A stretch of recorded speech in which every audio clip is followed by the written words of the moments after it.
అదేవిధంగా మనస్సులో మాలిన్యాలు దగ్ధమైపోవాలి. మామూలుగా తుడిచి పారేయకూడదు, వాటిని దగ్ధం చేసేయాలండి. బూడిది కూడా మిగలకుండా దగ్ధం చేస్తాయి కొన్ని అగ్నులు, అలా దగ్ధం చేయాలి. అలాగే మొట్టమొదట మీరు ఆ నొసటి కన్నుని ధ్యానిస్తే అదేం చేస్తుందయ్యా అంటే దోషదాహ కృత్, మనలో ఉన్న సమస్త దోషాలని దగ్ధం చేస్తుంది.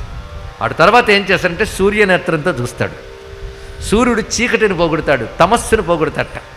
కనుక మొదట పాపాలని దగ్ధం చేస్తాడు ఒక కన్నుతో, రెండవ కన్నుతో మళ్ళీ అజ్ఞానం అనే చీకటిని పోగొడతాడు. ఇక మూడవ కన్ను ఏమిటి? చంద్రనేత్రం. మనకు సూర్యుడు ఉండాలి కానీ సూర్యుని తేరిపార చూడలేం. అదే చంద్రుడు వస్తే ఆహా అలా చూస్తూ ఉంటాం, ఎంత బాగుందో బాబు అని.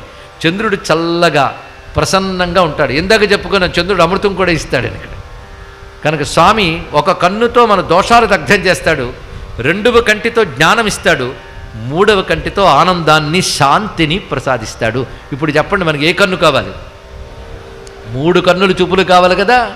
అందుకే ఆదిశంకరులు గొప్ప మాట అంటారు, స్వామిని పాదాల మీద పడ్డానయ్యా, దీక్షాం మే దిశ చాక్షుషీం సకరుణాం దివ్యైశ్చిరం ప్రార్థితాం శంభో లోకగురో మదీయ మనస సౌక్షోపదేశం కురు అని ప్రార్థన చేశాడు ఆయన. కనుకనే మృత్యుంజయుడికి మూడు కళ్ళు. మృత్యుంజయుడు ఏంటి? శివుడు ఏ రూపం ధరించిన మూడు కళ్ళవాడే, చంద్రశేఖరుడే. అలా ఉన్నటువంటి ఆ స్వరూపం ఇది మృత్యుంజయ రూపం అండి. పైగా తెల్లగా ఉన్నాడు, అమృతంతో తడిసిపోయి ఉన్నాడు.